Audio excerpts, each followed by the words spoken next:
और देश में इन दिनों डॉक्टर अंबेडकर पर शाह की ओर से दिए गए टिप्पणी विवाद को लेकर के संग्राम मचा हुआ है, जहां सदन से लेकर के सड़क तक राजनीतिक दलों की ओर से प्रदर्शन किए जा रहे हैं। संसद में केंद्रीय गृह मंत्री अमित शाह के अंबेडकर पर टिप्पणी करने के बाद कांग्रेस ने बीजेपी पर जमकर निशाना साधना शुरू कर दिया है, जिसका असर बिहार की सियासत में भी दिखने लगा है। इसी पर पेश है हमारी ये रिपोर्ट। संसद से सड़क तक सियासी हंगामा, बीजेपी और कांग्रेस आमने सामने। दिल्ली के पूर्व सीएम केजरीवाल ने सीएम नीतीश कुमार को भेजा पत्र। पत्र में अमित शाह के अंबेडकर पर टिप्पणी का जिक्र। 2025 में दिल्ली और बिहार में विधानसभा चुनाव। अभी एक फैशन हो गया है, अंबेडकर अंबेडकर अंबेडकर अंबेडकर अंबेडकर अंबेडकर। इतना नाम अगर भगवान का लेते हैं तो 7 जन्मों तक स्वर्ग मिल जाता है। केंद्रीय गृह मंत्री अमित शाह की डॉक्टर अंबेडकर पर की गई टिप्पणी को लेकर सियासी घमासान जारी है। विपक्ष ने अमित शाह पर अंबेडकर के अपमान का आरोप लगाया है। वहीं विरोध में विपक्ष ने संसद से लेकर सड़क तक सरकार के खिलाफ मोर्चा खोल दिया है, जिसके बाद बीजेपी ने भी कांग्रेस के खिलाफ प्रदर्शन करना शुरू कर दिया है। वहीं संसद से लेकर सड़क तक बीजेपी और कांग्रेस आमने सामने आ गए। अब तो दिल्ली से अंबेडकर पर हो रहे सियासी संग्राम की चिंगारी बिहार तक पहुंच गई है, क्योंकि दिल्ली के पूर्व सीएम अरविंद केजरीवाल ने बिहार के मुख्यमंत्री नीतीश कुमार को पत्र लिखा है, जिसमें अंबेडकर पर अमित शाह की टिप्पणी का जिक्र है। ऐसे में अरविंद केजरीवाल का सीएम नीतीश कुमार को पत्र लिखना कहीं न कहीं बिहार की सियासी फिजा को बदलने की कोशिश है, क्योंकि 2025 में दिल्ली और बिहार में विधानसभा चुनाव होने हैं।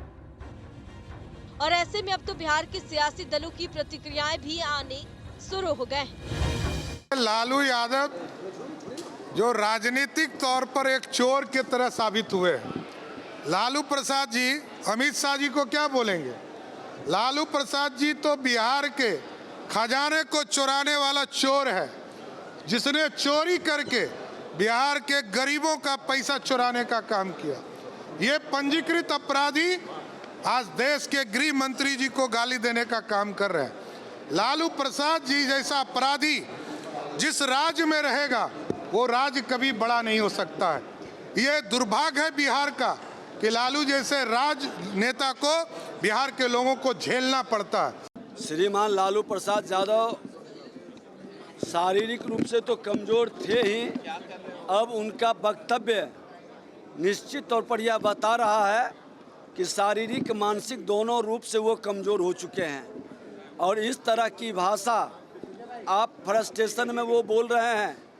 लालू प्रसाद यादव जी को ये पता नहीं है कि जो वो लोग पाप किए थे, जो कुकर्म उन लोगों के द्वारा कांग्रेस के गोद में बैठकर इंडी गठबंधन ने किया था, देश को आतंकवादियों के हवाले, उग्रवादियों के हवाले किया था, वही देश का गृह मंत्री अमित शाह है जो आतंकवादी उग्रवादी से भारत को मुक्त किया है। वही देश का गृह मंत्री है जो कश्मीर से कन्याकुमारी एक भारत श्रेष्ठ भारत प्रधानमंत्री नरेंद्र मोदी जी के सपना को साकार किया है। डॉक्टर अंबेडकर पर की गई टिप्पणी को लेकर बिहार के पूर्व सीएम और आरजेडी सुप्रीमो लालू प्रसाद यादव ने गृह मंत्री अमित शाह पर जमकर निशाना साधा, जहां उन्होंने कहा कि अमित शाह पागल हो गए, उन्हें राजनीति से त्याग कर इस्तीफा देना चाहिए। वहीं दूसरी ओर लालू यादव के बयान पर जेडीयू के राष्ट्रीय प्रवक्ता राजीव रंजन ने पलटवार किया। क्या कुछ आरोप प्रत्यारोप लगाए गए, जरा आप भी सुनिए। अमित शाह पागल हो गए और घृणा है उनको बाबा साहब अम्बेडकर से। देखा है, हमने सुना है। हम उनके पागलपन को हम करने में करते हैं। बाबा साहब अम्बेडकर महान भगवान है। आप चाहते हैं कि उन्हें इस्तीफा देना चाहिए सर? एकदम इस्तीफा देना चाहिए, भागना चाहिए, राजनीति से त्याग करके भागना। अमित शाह जी के बारे में जो उन्होंने कहा, ये कोई पहली बार उनकी जुबान से इस तरह के बोल नहीं निकले हैं। अभी बिहार के मुख्यमंत्री नीतीश कुमार जी की संभावित यात्रा को लेकर उन्होंने जो आपत्तिजनक शब्द कहे, मर्यादा की लक्ष्मण रेखा को तार तार उन्होंने किया और दोबारे फिर इस तरह का बयान, निसंदेह लालू जी बौखला गए हैं। बदहवासी में इस तरह के बोल अक्सर नेताओं के जुबान से निकलते हैं और उसकी वजह बिल्कुल साफ है, जमीन सरक गई है। पूरे बिहार में आरजेडी एक बड़े मुश्किल दौर से गुजर रही है, अस्तित्व संकट से जूझना पड़ रहा है। इसलिए लालू जी अगर ये बोल रहे हैं तो बहुत हैरानी किसी को नहीं होनी चाहिए। वहीं केंद्रीय गृह मंत्री अमित शाह की बचाव में बिहार सरकार के मंत्री अशोक चौधरी आए, जिन्होंने कहा कि दलित महादलित में भ्रम फैलाने की स्थिति नहीं होने वाली। विपक्ष के लोग आधे बयान को दिखा रहे हैं।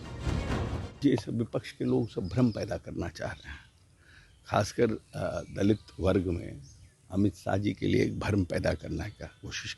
हमने पूरा बयान पढ़ा है, उन्होंने उस बयान में स्पष्ट लिखा है कि स्मारक का मांग किया गया था राज्य सरकार के द्वारा, लेकिन केंद्र सरकार ने कहा कि ये उचित नहीं होगा। उनका तो पूरे भाषण के क्रम में वो ये कह रहे थे किस तरह से जो आज लोग विपक्ष में हैं, जब उनकी सरकार थी तो उन्होंने किस तरह से बाबा साहब अम्बेडकर को जिसको बोलते हैं डाउन प्ले किया और पूरे टेन्योर में जहाँ सेंट्रल हॉल है, जहाँ पर संविधान की रचना हुई, वहाँ पर तैलचित्र तक नहीं लोगों ने लगाए। तो उन्होंने तो बाबा साहब के लिए अच्छी बातें कही है कि बाबा साहब के लिए जो भी कुछ किया गया वो एनडीए की सरकार ने किया, लेकिन है कि उनके फर्स्ट भाषण के क्लिप को निकाल करके और पूरी तरह से एक भ्रम पैदा करने की कोशिश की जा रही है। दूसरी ओर कैमूर की आरजेडी की बागी विधायक संगीता कुमारी ने कहा, अमित शाह के बयान को तोड़ मरोड़ कर पेश किया गया है। अंबेडकर जी को कांग्रेस ने सम्मान क्यों नहीं दिया?